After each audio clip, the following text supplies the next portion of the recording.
When the doorbell rang, I was lounging in my pajamas, halfway through a pint of ice cream, still basking in the afterglow of the weekend getaway with him.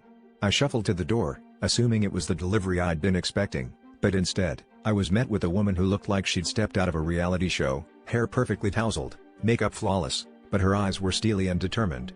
In her arms was a baby, wide-eyed and innocent, but there was nothing innocent about the stack of papers clutched in her other hand. She didn't waste time with pleasantries. "I'm his wife," she said, her voice cutting through the room like a knife. My heart plummeted to depths I didn't know existed, the weight of my reality crashing down in an instant.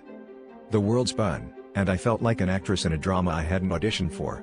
"He told me you were separated," I stammered, my voice barely above a whisper, grasping at the frayed edges of the lies I'd been living.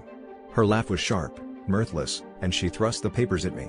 "He's been feeding you the same lies he's been feeding me," she said, her voice tinged with a mix of pity and anger. The divorce papers were a brutal testament to the life I'd unknowingly intruded upon, and the baby, his baby, was a living proof of the tangled mess I'd become ensnared in.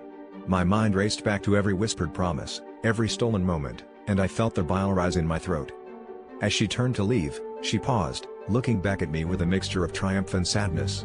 "I thought you deserved to know who he really is," she said, and with that, she walked away, leaving me alone in the wreckage of my own naivety. The realization hit me like a tidal wave. I was the other woman, the villain in a story I thought was a fairy tale. The betrayal was a bitter pill to swallow, not just from him but from myself. I'd ignored the red flags, the late nights, the cryptic phone calls, all because I wanted to believe in the illusion he'd crafted so expertly. In the days that followed, I tried to untangle the web of deceit I'd been trapped in, but the more I pulled at the threads, the more it unraveled, exposing the hollow core of our relationship. I had to confront my own complicity, the part of me that had chosen to look away, to ignore the whispers of doubt. It was a painful reckoning, one that forced me to confront the parts of myself I'd long buried under layers of denial. As I stood in front of the mirror, I saw not just a woman scorned, but a woman who had to rebuild herself from the ashes of a love that never truly existed.